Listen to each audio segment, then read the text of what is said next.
Vamos a tocar hoy día el tema que hemos venido estudiando sobre el orden de la salvación. Y hoy día vamos a saltarnos algunos pasos que están incluidos en el orden de la salvación porque ya lo hemos estado viendo con un poquito de mayor intensidad, que son la elección y la predestinación. Por ende, hoy día vamos a comenzar a estudiar, digo a comenzar porque vamos a hacerlo en dos partes y vamos a estar hablando de la unión mística que aparece en este orden de la salvación. Recordemos que esto no es algo cronológico, sino que es algo lógico. ¿A qué me refiero? Es que debe ser así porque o si no, por ejemplo, debe haber antes una elección, una predestinación para que podamos ser regenerados, para que podamos ser convertidos, para que podamos ser justificados. Eso es lógico, no cronológico en ese sentido de que todo vamos a verlo paso, después otra cosa y después, no, vamos a quizás en un momento no lo podemos entender y es como que si ocurriera de una sola vez. Amén. Entonces, pero esto sí es lógico y los teólogos lo hablan de esta manera. Los estudiosos en esta área reconocen aquello y lo ven desde esta perspectiva, desde que tiene que ser algo lógico, porque no podemos ser justificados primero sin antes ser regenerados, ¿ok?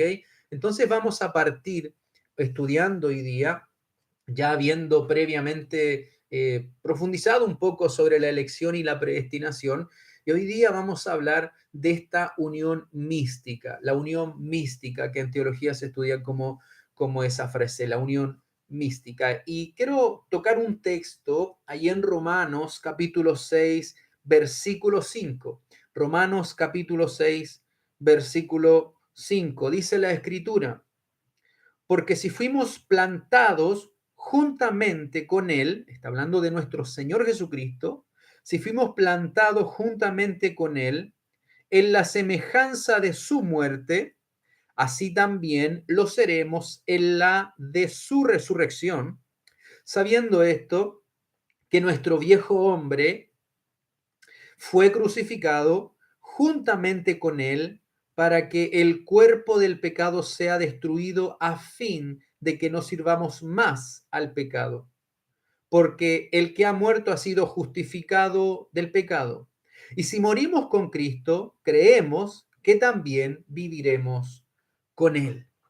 Para basarnos en este tema sobre la unión mística, nosotros nos damos cuenta, específicamente Pablo también nos enseña que así como Adán fue esta cabeza representativa de toda la humanidad, él era la mejor representatividad de toda la humanidad en todos los tiempos. Él nos representaba a todos. Entonces, así como Él es esa cabeza que nos representó en ese momento, ya sea para obediencia o desobediencia, sabemos muy bien por la escritura que fue en desobediencia. Bueno, Cristo es la cabeza representativa de todos sus escogidos, de todos aquellos que la ha destinado para salvación. Él nos va a representar. Por lo tanto, en teología aprendemos que todas las bendiciones del pacto de gracia fluyen desde nuestro Señor Jesucristo. Todas las bendiciones que nosotros vamos a obtener en este orden de la salvación fluye desde nuestro Señor Jesucristo. Entonces, desde la primera bendición de la gracia salvadora de Dios, presupone esta unión con la persona de Cristo. Desde esa primera bendición presupone entonces esta gracia salvadora de nuestro Señor Jesucristo. En este punto es donde nosotros encontramos las diferencias entre estas operaciones y estas bendiciones de la gracia especial y la gracia común.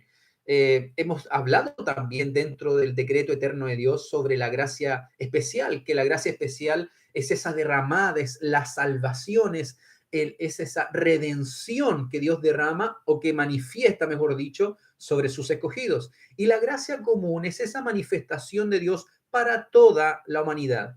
Por allí, no sé, no recuerdo muy bien, pero lo estaba estudiando. dentro de la semana, y Bavinck parece que él desglosa esta gracia porque Juan Calvino no acuñó tanto esta frase de la gracia común ni Martín Lutero. Fue mucho después que ya se utilizó dentro del estudio de teología esta frase de gracia común o gracia especial. Pero me parece que fue Bavinck que él desglosa esta gracia que habla Juan Calvino y, si no me equivoco, la desglosa en una gracia universal, ¿ya? Que es para todo ser humano. También la habla sobre la gracia, no recuerdo muy bien, pero no me quiero ir por las ramas, una gracia especial, esta gracia universal y esta gracia común. Entonces, en algún momento la voy a compartir, pero se desglosan de varias maneras y hay muchos estudiosos que también dicen que no existe la gracia común y hay un gran pleito dentro de los estudiosos, pero para no entrar en ese punto, nosotros vemos que claramente hay una gracia especial y esa gracia especial es derramada, la obra de gracia de Dios, la redención de Dios es manifestada para sus escogidos. Y la gracia común es esta gracia que es para todo ser humano. Es, por ejemplo, el texto más común utilizado, lo estuvimos viendo, que es cuando dice que Dios hace salir su sol sobre buenos y malos y hace llover sobre justos e injustos. Por lo tanto, mis amados hermanos y hermanas, entonces aquí nosotros en este punto encontramos estas diferencias entre la gracia especial y la gracia común. Ahora, en esta primera, en la primera gracia, la gracia especial, puede ser recibida y disfrutada solamente por aquellos que están en unión con Cristo. La gracia especial es disfrutada solamente y únicamente por aquellos que están unidos a Cristo. En tanto que la segunda gracia, la gracia común, puede ser y son disfrutadas por todos aquellos que no están reconocidos en Cristo y por lo mismo no son uno con Cristo. El texto que recién dije, que el Señor hace salir su sol sobre buenos y malos, hace llover sobre justos e injustos. Entonces, mis hermanos, cada bendición espiritual que recibimos nosotros, los creyentes, fluyen de Cristo para todos nosotros. Todos aquellos que estamos bajo esta gracia especial, todos aquellos que hemos sido renacidos, que hemos sido, unidos a Cristo nuestro Señor. En el terreno subjetivo, en la unión entre Cristo y los creyentes, se efectúa por el Espíritu Santo de una forma misteriosa y sobrenatural. Es algo subjetivo, no es concreto. ¿Amén? No es concreto. Y por esa razón se le designa como una unión mística, porque es algo que es subjetivo, es una unión espiritual, es algo místico, amén.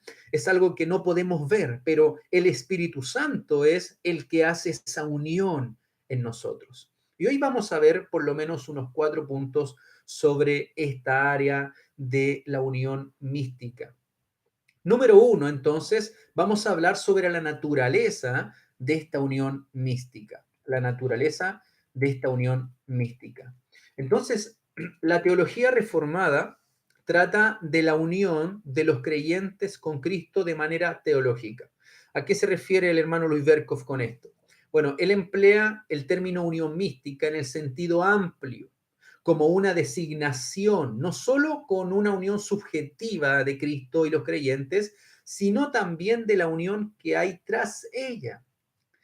¿A qué se refiere? A esta unión que se representa, se evidencia de Cristo con aquellos que son de Él en este decreto eterno. ¿Se recuerda que Dios decretó las cosas que iban a acontecer? Bueno, entonces, en esta unión representativa de Cristo por aquellos a quienes Él escogió, son de Él, entonces eso se manifiesta en este decreto de redención. Allá, en esa eternidad pasada, como le llaman en teología, allá en la eternidad pasada se manifiesta o se pronuncia esta unión que la iglesia, que su pueblo va a tener con el Señor Jesucristo. Entonces, esta unión, tal como queda efectuada en forma objetiva en la encarnación y en la obra redentora de Cristo, ahí se hace objetiva, ahí se manifiesta, porque él, como leímos recién en Romanos, dice que en Cristo nosotros morimos y Él resucitó, en Él resucitamos. Por lo tanto, la manifestación subjetiva es la obra que hace el Espíritu Santo, que no podemos ver, y la representación objetiva es cuando Cristo se encarna y experimenta la vida de nosotros, va a la cruz a morir por nosotros, es sepultado, al tercer día resucita y es ascendido a los cielos. Entonces, esa es la obra que Cristo hace y esa es la obra objetiva de esta unión mística. Entonces, aquí, en esta naturaleza de la unión mística, vamos a ver el primer punto. Número uno, la unión representativa de Cristo con aquellos que el Padre le ha dado en el consejo de redención. Repito, la unión representativa de Cristo con aquellos que el Padre le ha dado en el consejo de redención. Este consejo de redención, cada vez que se nombre esta frase, usted recuerde que es el decreto eterno. Antes de crear todas las cosas, Dios el Padre, Dios el Hijo, Dios el Espíritu Santo llegaron a un consejo, por decirlo así. No es que llegaron a conciliar un enredo de ideas que tenían, porque no sucede eso. En Dios no pasa eso. Pero para que nosotros pudiésemos entender, lo vemos de esa forma como casi cronológica, o algunos discuten el tema cronológico del decreto eterno de Dios. Pero esta unión representativa de Cristo con aquellos que el Padre le ha dado en el consejo de redención, este es el consejo también llamado consejo de paz. Es que Cristo, por su propia voluntad, decide ser la cabeza y fiador de estos elegidos y establece la justicia de ellos delante de Dios mediante el pago de este pecado, de este pecado que era morir, era ser sacrificado. Entonces, Él, mediante esta obediencia perfecta que es hecha por nuestro Señor Jesucristo a la ley, porque Él vivió al pie de la letra la ley, vivió de forma perfecta los 10 mandamientos, entonces Él asegura el derecho de todos los escogidos a la vida eterna. Él experimentó esta vida pecadora de nosotros, Él vivió entre nosotros, pero Él vivió de tal manera que vivió de forma perfecta. No había ninguna acusación contra él. Nada que pudiesen acusarlo y decir, mira, tú has manchado la vida perfecta que llevabas hasta este tiempo. No, él vivió sus 33 años de vida humana, lo vivió perfectamente, lo vivió de tal manera que no había acusación contra él. Por lo tanto, en este consejo de paz, en este consejo de redención, fue Cristo mismo que por su propia voluntad decidió ser la cabeza de todos nosotros, de los que Él escogió desde antes de la fundación del mundo, y establece esta justicia de ellos delante de Dios mediante este pago de la pena de la muerte por el pecado que nosotros hemos cometido. Entonces, mediante su vida perfecta, presentada, representada por Cristo ante la ley, Él asegura el derecho de nosotros para vivir la vida eterna. Eso es la unión representativa que Cristo hace con nosotros, que nosotros además fuimos regalados de parte de Dios a su Hijo. Vamos a ver Juan,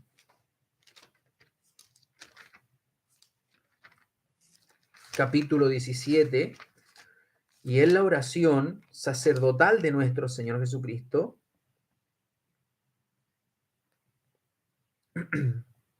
Juan capítulo 17, el versículo 6, miren lo que dice. He manifestado tu nombre a los hombres que del mundo me diste.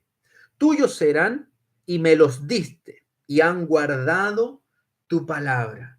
Por lo tanto, nosotros somos, es como si fuéramos nosotros un donativo, un regalo del Padre hacia nuestro Señor Jesucristo.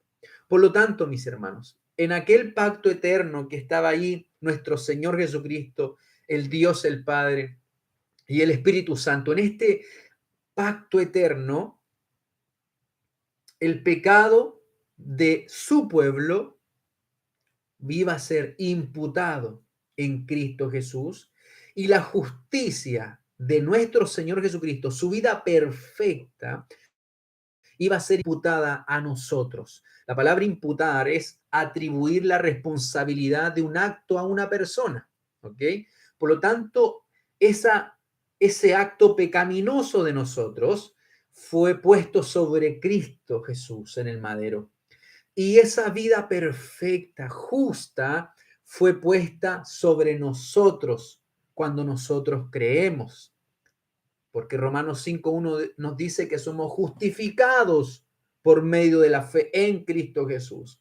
Por eso ahora tenemos paz con Dios. Entonces, en aquel pacto eterno, el pecado de nosotros fue puesto sobre Cristo y la justicia de él fue imputada, fue puesta sobre nosotros. Entonces, siendo esto así, mis hermanos, mis hermanas, esta unión representativa de que estamos hablando es la base de toda la doctrina de la salvación. Es la base de la soteriología, como se llama en teología. Es la base de toda esta doctrina de la salvación y también de las primeras etapas de la aplicación de la obra de redención. Es la base de las primeras etapas de la obra de la redención. Más adelante vamos a estar viendo otro aspecto más del Ordo Saluti, del área después de la unión mística que estamos viendo ahora, viene el llamado de Dios, cuando Dios nos llama por el Evangelio, y ahí vemos lo que ocurre. Así que eso será para después. Pero esto, mis hermanos, de esta manera nosotros vemos que es esta unión representativa que estamos viendo nosotros, que Cristo vivió por nosotros y nos dio su vida justa a nosotros. Entonces esto es la base de la doctrina de la salvación y de todas las primeras etapas. Si nosotros primeramente, Juan Calvino decía esto, si nosotros primeramente nos somos unidos a Cristo, si, no tenemos, no, si Dios no hace esa unión mística, si no ocurre lo que Cristo hizo objetivamente, no podría existir nada de salvación. Si Cristo no si Dios no nos une a su Hijo Jesucristo, de nada, no podemos obtener salvación, no podemos disfrutar de la gracia especial. Si no hubiésemos sido escogidos desde antes de la fundación del mundo, si tampoco hubiésemos sido predestinados por Dios. Por haber sido escogidos y predestinados, Cristo evidencia con su muerte de que Él muere por nosotros. Por lo tanto, mis hermanos, esta unión representativa de Cristo con nosotros se hace en este consejo eterno. Allí se establece lo que iba a acontecer. Número 2, la unión de la vida establecida en forma ideal en este consejo de redención. Número 2, la unión de la vida establecida en forma ideal en este consejo de redención. Nuevamente, el consejo de redención es el pacto eterno que Dios el Padre, Dios el Hijo y Dios el Espíritu Santo estuvieron haciendo en este consejo. ¿Qué significa este punto? Bueno, en el caso de que el primer Adán no había solo una unión representativa, él no tan solo nos estaba representando, no era la cabeza que nos representaba solamente. Luis Berkhoff también nos hace ver que también había una unión natural y orgánica entre Adán y toda la descendencia de la humanidad. Y esto hizo posible, perdón, que las bendiciones del pacto de obras podrían haber pasado a todo organismo de la humanidad de una manera orgánica. Pero ¿qué sucedió? Todo lo contrario. Adán y Eva pecó, desobedeció. Las bendiciones que eran prometidas para él hubiese pasado para todos nosotros, pero no fue así. Él desobedeció, por lo tanto la maldición que cayó sobre Adán cayó también a todos nosotros. Nosotros nacemos en pecado. Tenemos esa corrupción en nuestra vida. ¿Ok? Nacemos con una inclinación al pecado. Entonces, una situación algo parecida se obtuvo en el caso del último Adán, del segundo Adán, que es Cristo nuestro Señor. Este segundo Adán como cabeza, como representante, como el fiador también del pacto de redención. Entonces, así como el primer Adán vino la maldición, Cristo también nos representó a nosotros, pero no fue una simple representación a un conjunto de individuos que estaban desunidos, que estaban por allá, otros por acá, en el sentido de la espiritualidad, sino que un cuerpo de hombres y mujeres que habían de nacer en este segundo Adán. Esos hombres no estaban desunidos, Dios ya lo había destinado para su salvación. Entonces, esos estaban unidos por estos lazos espirituales para llegar a formar un organismo espiritual.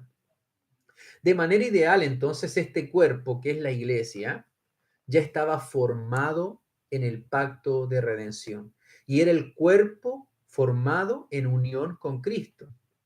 Y esta unión hizo posible que todas las bendiciones que Cristo el Señor ganó fueran transmitidas a todos aquellos a quienes Él estaba representando.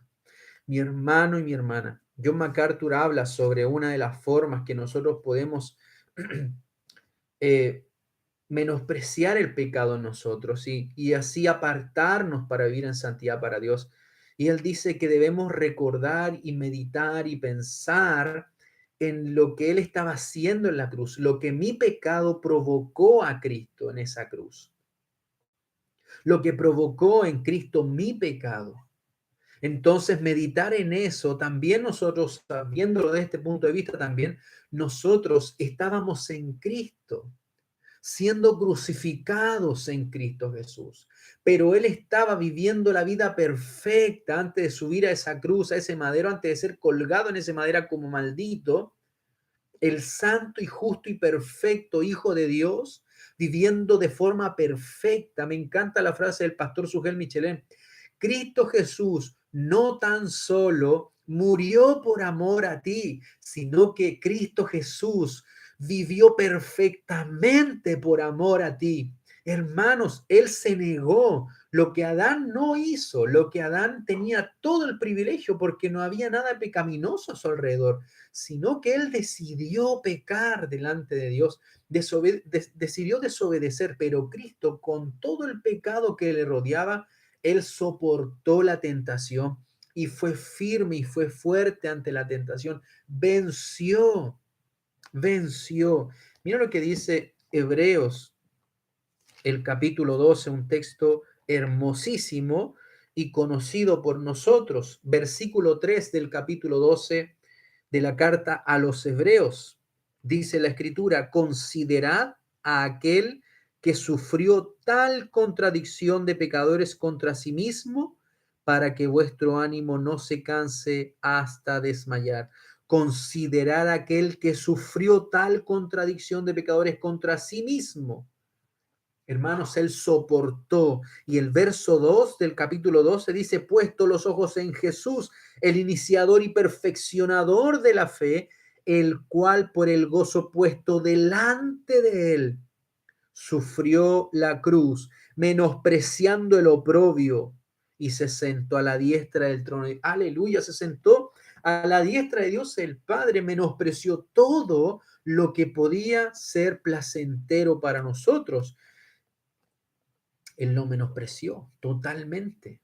Por eso, mis hermanos, este segundo Adán, que es Cristo nuestro Señor, por Él ahora nosotros recibimos las bendiciones que son de parte de Dios. De manera ideal, este cuerpo que es la iglesia, entonces, ya estaba formado en este pacto de redención. Por lo tanto, Cristo no murió por un conjunto de personas que estaban totalmente desorbitadas en cualquier lugar, no. Estábamos así todos, claro que sí, pero a los ojos de Dios, Él muere por un conjunto de personas que estaban ligados por estos lazos espirituales que iban a formar este organismo espiritual.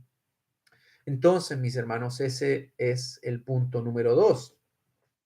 Cerramos este punto diciendo que aquel organismo fue concebido como un cuerpo glorioso, una nueva humanidad que participaba de la vida de nuestro Señor Jesucristo. Y esta unión que nosotros estamos hablando, podemos verla. Vamos ahí al Evangelio de Juan capítulo 15.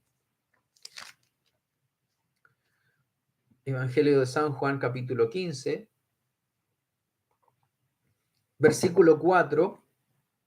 Dice, permaneced en mí y yo en vosotros, como el pámpano no puede llevar fruto por sí mismo si no permanece en la vid, así tampoco vosotros, si no permanecéis en mí. Yo soy la vid, vosotros los pámpanos. El que permanece en mí y yo en él, éste lleva mucho fruto, porque separados de mí, nada podéis hacer. Estamos unidos, somos parte de la vid. Si nos apartamos de la vid, que eso yo creo que es imposible, no podemos en ese sentido arrancarnos de la vid porque estamos implantados allí, mis hermanos, nosotros estamos recibiendo la vida porque estamos en la vid. Nosotros somos los pámpanos y llevamos fruto. ¿Cuál es la idea? De que debemos estar en Él, permanecer en Él. La primera carta a los Corintios también habla acerca de esta unión con Cristo. Primera carta a los Corintios, capítulo 6, versículo 17.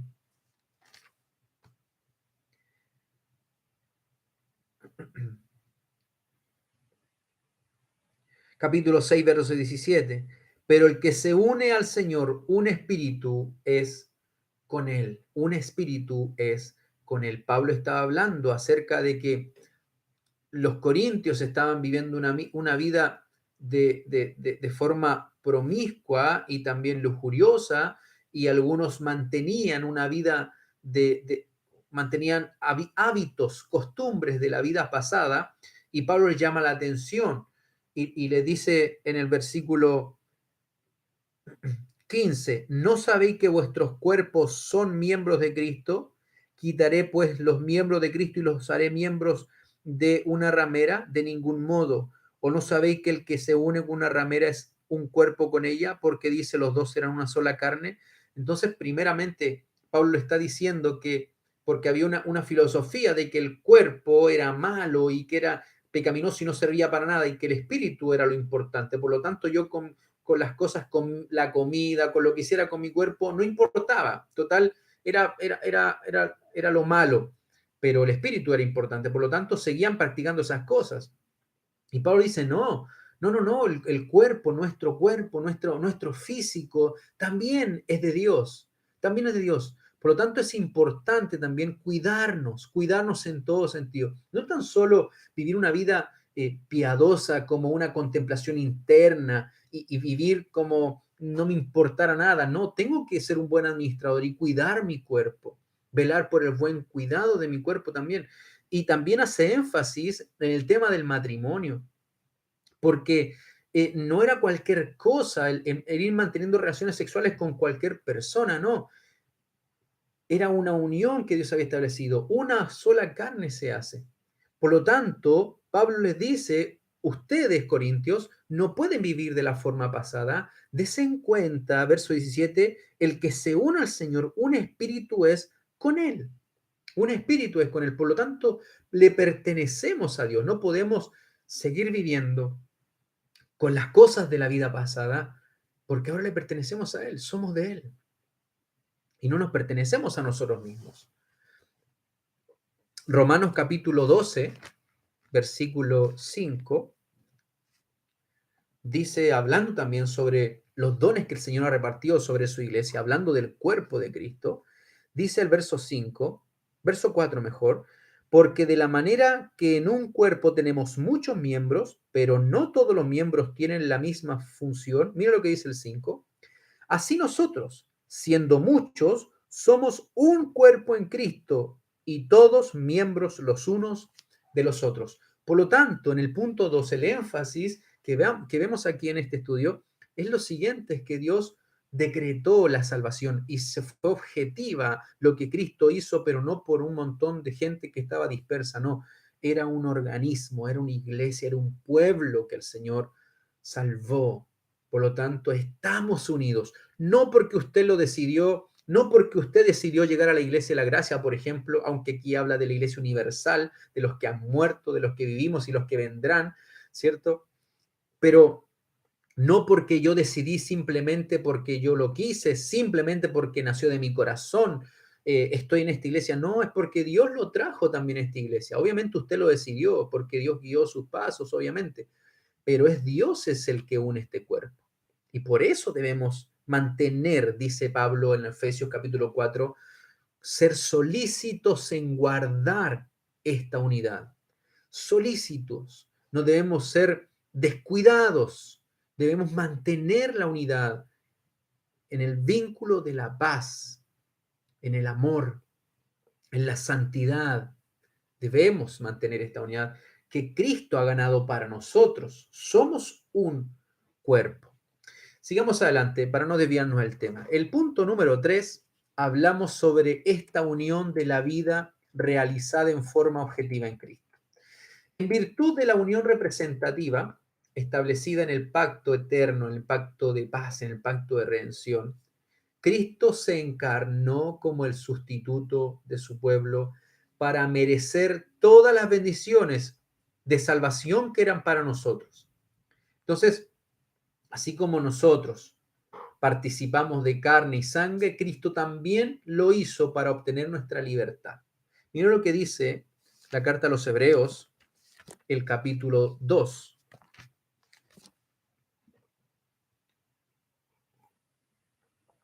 Carta a los Hebreos, capítulo 2, verso 14. Así que por cuantos los hijos participaron de carne y sangre, él también participó de lo mismo, para destruir por medio de la muerte al que tenía el imperio de la muerte, esto es, al diablo, y librar a todos los que por el temor de la muerte estaban duramente toda la vida sujetos a servidumbre. Acá podemos también hablar y apuntar sobre el miedo, el temor a la muerte, y la verdad que todo ser humano tiene ese temor a la muerte. Todo ser humano. Creo que hay un famoso por ahí que no me acuerdo cómo se llamaba, pero él no disfrutaba de todas sus cosas porque había en su conciencia algo que le decía, vas a morir y van a morir todos los que amas también. Entonces eso frustraba su vida, por más fama y por más dinero que tenía. Vas a morir y todos los que aman también van a morir. El ser humano tiene temor a la muerte, pero nosotros, los hijos de Dios, no tememos a la muerte. Y si tememos, debemos comenzar a ver en la Escritura lo hermoso que es después de la muerte, porque nosotros tenemos esa esperanza. Ahora es distinto cuando uno está en esta vida y obviamente extraña y dice, pucha, si me voy, no voy a ver, no sé, a mis hijos crecer, no voy a ver a mis nietos crecer, no voy a poder estar. Claro que si esas cosas uno piensa y dice, eso voy a extrañar y por eso no quisiera morir ahora. Ahora la muerte no es algo que uno lo planea, sería súper bueno y quizás por ahí algunos dicen ser más viejito ya es más normal, uno espera ya su momento, pero tampoco están así, tampoco están así. Ahora Cristo vino y dice participó de carne y sangre como nosotros, es decir, se hizo humano, se humanizó. Ahora Dios 100% hombre, Jesús y 100% Dios. Ese es el misterio que no se puede explicar. Pero dice acá que Él se hizo hombre para destruir por medio de la muerte al que tenía el imperio de la muerte, esto es al diablo, y librar a todos los que por el temor de la muerte estaban durante toda la vida sujetos a servidumbre. Entonces ahora nosotros, como hijos de Dios, sabemos que vamos a morir, pero vamos a dormir hasta cuando Cristo regrese y vamos a ser despertados con un cuerpo perfecto, incorruptible, para poder disfrutar de la nueva Jerusalén que Dios va a crear. Entonces, mis hermanos, en ese sentido, Jesús también participó para obtener la libertad para nosotros, para obtener esta libertad. Cristo pudo ganar la salvación para nosotros precisamente porque ya estaba en relación con ellos como su mediador. Él ya había establecido, él ya era la cabeza, ya era el sustituto, ya lo estableció antes de que nosotros naciéramos, antes de que creara todas las cosas. Dios el Padre, Dios el Hijo, Dios el Espíritu Santo habían establecido esto. Por lo tanto, toda la iglesia estaba incluida en Cristo, teniéndolo a Él como cabeza. En sentido objetivo, todos los escogidos fuimos crucificados en Cristo. Morimos en Cristo Jesús y resucitamos en Él de entre los muertos. Y también se nos hizo sentar en lugares celestiales. Eso es lo que dice Efesios, capítulo 2. Entonces, todas las bendiciones de la gracia están listas para la iglesia en Cristo Jesús. El hombre no puede añadirles y ellas solo aguardan ser aplicadas de forma subjetiva, obviamente, mediante la operación del Espíritu Santo, que también fue quien organizó todo esto y por medio de la obra de Cristo, el Espíritu Santo hace la obra en nosotros. Y su realización es segura en el curso de toda la historia de la humanidad y de toda la historia hasta cuando Cristo venga. Por lo tanto, objetivamente, ahí vemos a Cristo obrando, viviendo, muriendo, y subjetivamente el Espíritu Santo ahora obra en los corazones de nosotros. Nos une a Cristo ahora el Espíritu Santo. Número 4. La unión de la vida realizada subjetivamente por medio de la operación del Espíritu Santo. Eso es lo que lo lleva a nuestro cuarto punto. La obra de Cristo no estuvo terminada cuando ganó la salvación para su pueblo y obtuvo la posesión actual de la bendición de la salvación, sino que en el consejo de redención, Cristo tomó la responsabilidad de colocar a su pueblo en posesión de todas las bendiciones y hace todo esto por medio de la operación del Espíritu Santo que toma todas las cosas que son de Cristo y nos las da. Entonces, Luis Berkhoff nos dice que Cristo no es que ganó la salvación, la redención total, cuando Él murió en la cruz. No, sino que en el consejo de redención, antes de todo aquello, ya había tomado la responsabilidad de colocar a su pueblo en posesión de todas estas bendiciones. Por eso Pablo lo habla de esta forma, mis hermanos. Uno puede decir, pero ¿cómo Pablo habla como en pasado de lo que él dice en Romanos capítulo 8? El texto que hemos leído bastantes veces. Vaya conmigo a Romanos capítulo 8, que dice, verso 29, porque los que antes conoció también los predestinó para que fuesen hechos conformes a la imagen de su Hijo, para que Él sea el primogénito entre muchos hermanos. Y a los que predestinó, esto lo habla en pasado, a esto también llamó. A los que llamó también justificó. A los que justificó también glorificó. Y esa última parte, esa es la última parte del orden de la salvación, la glorificación. Pero mis hermanos, Pablo habla como en el pasado. ¿Es por qué?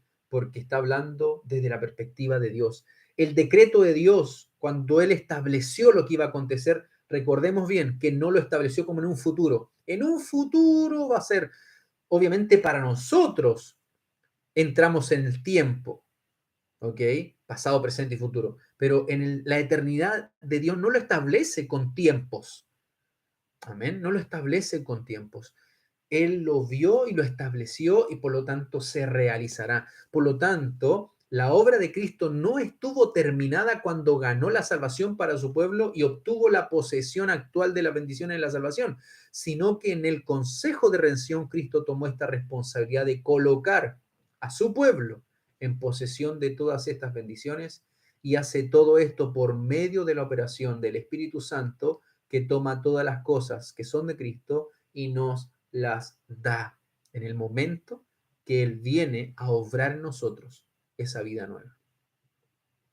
Como toda la iglesia, entonces, la iglesia universal está en Cristo, podemos decir que de una manera objetiva, toda la iglesia está en Él, nace en Él, cuando lo tiene por cabeza. Podemos decir, dice el hermano Luis Berkhoff, que de una manera objetiva la iglesia está en Cristo y nace en Cristo cuando lo tiene por cabeza. En vista de lo que se ha dicho, entonces, es muy evidente, mis hermanos, que no es correcto afirmar que la unión mística es el fruto de la fe del hombre que acepta a Cristo. Eso es importante, ya que la fe es una de las bendiciones del pacto que fluye de la plenitud de Cristo hacia nosotros y no una condición que el hombre debe satisfacer parcial o totalmente con sus propias fuerzas para entrar en relación viva con Jesucristo.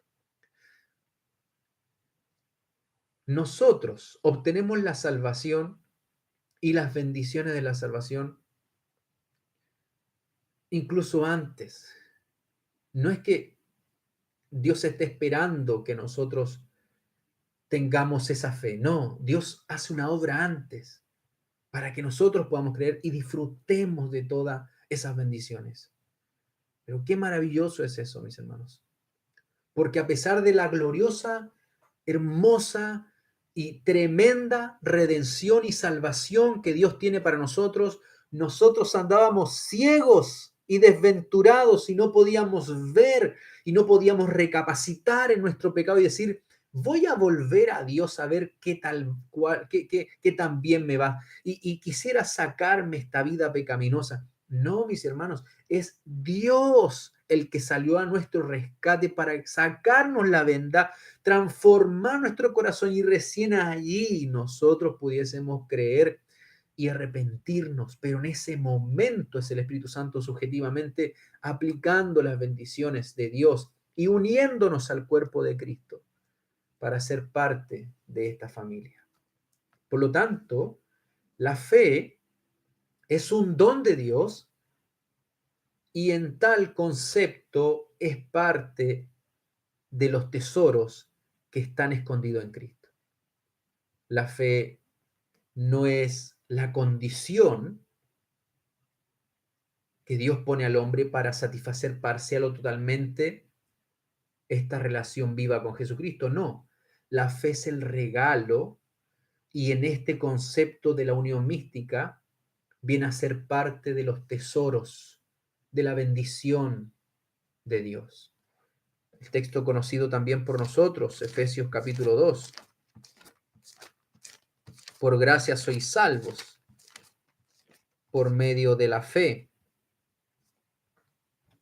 Versículo 8. Por gracia sois salvos, Efesios 2:8, por medio de la fe. Y esto no de vosotros, pues es don de Dios. Por lo tanto, nos capacita para apropiarnos de la parte que es nuestra y que nos es dada en Cristo, para entrar en el gozo consciente y siempre en aumento de la bendita unión con nuestro Señor Jesucristo, que es la fuente de toda nuestra riqueza espiritual, Cristo el Señor. Entonces, mis hermanos, la fe no es esa condición que Dios nos pone para poder recibir todas las bendiciones. No, la fe está dentro de todas esas bendiciones. Es lo que dice el hermano Luis Berkhoff. Define esta unión mística de esta manera. Aquella unión espiritual, íntima y vital entre Cristo y su pueblo, en virtud de la cual Él es la fuente de la vida y de la fuerza de ese pueblo, de su bienaventuranza y de su salvación.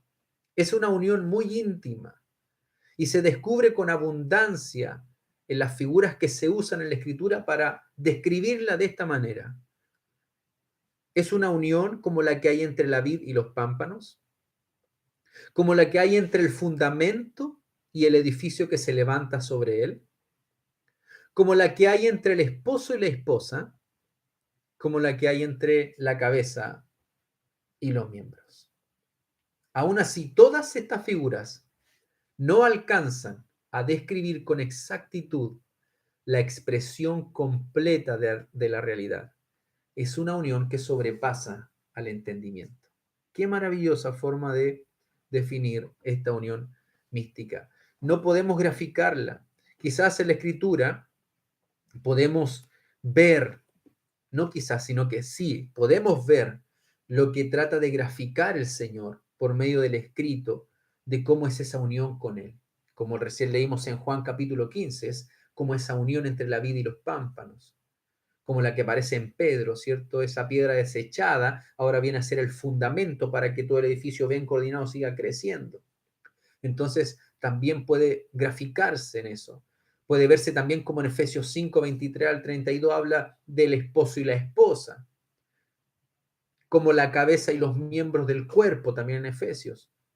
Pero aún así no alcanzan a describir con exactitud esta completa realidad. Por lo tanto, Luis Berkov dice que es una unión que sobrepasa el entendimiento, y claro que sí. No podemos comprender cómo esta área misteriosa de Dios nos une a Él. Pero qué maravillosa unidad, que no nos va a separar nada, nunca nadie, nada nos podrá separar de esta unión que Dios ha hecho. Es maravilloso, mis hermanos, porque nosotros no nos unimos a Él, sino que Él nos unió a Él. Él nos pegó a Él y dice que nos tiene enlazado con cuerdas de amor. Esas cuerdas no se rompen por nada del mundo. Estamos unidos a Él. Por lo tanto, vivimos seguros, vivimos con la bendición de Dios. Con la bendición de Dios. No, la bendición no es tan solo lo económico que podamos experimentar en este mundo. La bendición no es eso. La bendición es mucho más que eso, mis hermanos. La bendición es el rostro de Dios observándonos. No es el rostro de Dios dado vuelta. Es el sol brillando sobre nosotros. Es como el número 6, la bendición sacerdotal. La bendición sacerdotal. Lo contrario a esa bendición es la maldición. Pero es la bendición que recibimos, la gracia especial de Dios derramándose sobre nuestras vidas. El doctor Hodge también dice lo siguiente, y mire lo que dice. La designación técnica de esta unión en el lenguaje teológico es mística, porque trasciende tanto de todas las analogías que se encuentran en las relaciones terrenales, en lo que tiene que ver con el íntimo de su conexión, con lo íntimo de su conexión, en el poder transformador de su influencia y en la excelencia de sus consecuencias. Por lo tanto, no hay forma de explicar esta unión que Dios ha dado a nuestras vidas por medio de su Hijo Jesucristo. Si la discusión de este aspecto de la unión mística se toma primero que todo en el orden de la salvación, debemos recordar que es necesario considerarlo en relación con lo que precede, en forma ideal en el consejo de redención y de manera objetiva en la obra de Cristo, y que el orden es lógico más que cronológico. Palabras del hermano Luis Berkov. Entonces esto precede a todo lo que viene en adelante. La regeneración, la conversión, la justificación, la adopción, la santificación y la glorificación. Entonces, mis hermanos, antes de todo, debemos haber sido escogidos, predestinados por Dios. Entonces, eso nos da la seguridad de que no apareció en un momento, aunque es forma subjetiva por el Espíritu Santo en el presente, pero objetivamente Cristo lo hizo cuando vino a este mundo, a vivir perfectamente y a morir como si fuese un pecador, aunque no lo fue. Mis hermanos, puesto que el creyente es una nueva criatura, según lo que dice la segunda carta a los Corintios capítulo 5, de modo que si alguno está en Cristo, nueva criatura es. Las cosas viejas pasaron, y aquí todas son hechas nuevas. Entonces, como el creyente es una nueva criatura, o es justificado solamente en Cristo, la unión con Cristo precede en forma lógica a la regeneración como a la justificación, aunque todavía cronológicamente el momento cuando somos unidos a Cristo es también el momento de nuestra regeneración y nuestra justificación. Así que por lo tanto, mis hermanos amados, nosotros podemos estar seguros de la obra de Dios en nuestras vidas, porque Él lo ha prometido así. Hermanos, cada vez más, estos son temas que quizás ya lo hemos estudiado, ya lo sabíamos, no lo sé, pero cada vez más que estudiamos la Escritura, estudiamos la teología. La teología es el estudio de Dios y debe serlo, como decía Hernán Babi, de forma que arda nuestro corazón por estudiar la obra de Dios. Y de verdad, cuando estudiamos la teología y profundizamos en la verdad de nuestro Dios, tanto el Evangelio, estudiamos la doctrina de la justificación, nos damos cuenta, mis hermanos, que cada vez más vamos haciéndonos más pequeñitos y más pequeñitos, y Dios sigue siendo más grande y más temible y más, wow, más glorioso, porque nosotros no podemos hacer nada si nos damos cuenta que todo lo hace Dios para su gloria. Y nosotros solamente debemos vivir agradecidos de Él, disfrutar de Él, de maravillarnos de Él. Quizás alguno puede estar mirando allí y puede decir, no, yo no sé si soy escogido, no sé si soy parte de ese cuerpo orgánico que estabas hablando, pero tengo ganas de ser parte del cuerpo de Cristo y tengo un temor a si muero y no soy un hijo de Dios. Bueno, déjame decirte que si estás sintiendo un deseo de poder ser parte del cuerpo de Cristo, es porque el Espíritu Santo está obrando en tu corazón. Y para ser parte, efectivamente, y para tú verlo, porque esta área le pertenece a Dios. Y tú no puedes llegar a pensar y decir, bueno, si soy escogido y predestinado, bueno, estoy unido a Cristo. Ok, sigo mi vida. No, es mandado de parte de Dios en su palabra que todos los hombres, en todo lugar, se arrepientan de sus pecados. Entonces yo te digo en esta hora que te arrepientas de tus pecados porque vas derecho al infierno, a una condenación sin Dios. Y tú necesitas al Salvador, a nuestro Señor Jesucristo. Por lo tanto, ven a Él en arrepentimiento y fe, y Él salvará tu vida. Tú no la salvarás. Tú arrepiéntete y cree en Jesucristo, que Él vivió perfectamente, que Él murió como pecador, pero siendo el santo, ocupó tu lugar. Lo que tú merecías, no tan solo esa muerte física, sino la muerte eterna. Pero si crees en Él, la Biblia dice que de tal manera Dios amó al mundo que entregó a su Hijo unigénito para todo aquel que en Él cree, no se pierda, sino que tenga vida eterna. Te pregunto, ¿crees en el Hijo de Dios? ¿Crees que Él es el Salvador del mundo? ¿Crees que Él es el Señor de todo lo creado? Arrepiéntete de tus pecados, cree en Él y obtendrás salvación y vida eterna. La única forma de que obtengas la salvación y un gozo verdadero que trasciende a pesar de todo lo que puedas estar experimentando es venir a Cristo el Señor y lanzarte en sus brazos, que Él todavía los tiene extendidos, porque va a llegar el día que se va a cerrar y ese día va a ser tarde. Así que te aconsejo que vengas a Cristo en arrepentimiento y fe y obtendrás salvación para tu alma y todas las bendiciones que vienen desde ese momento en adelante.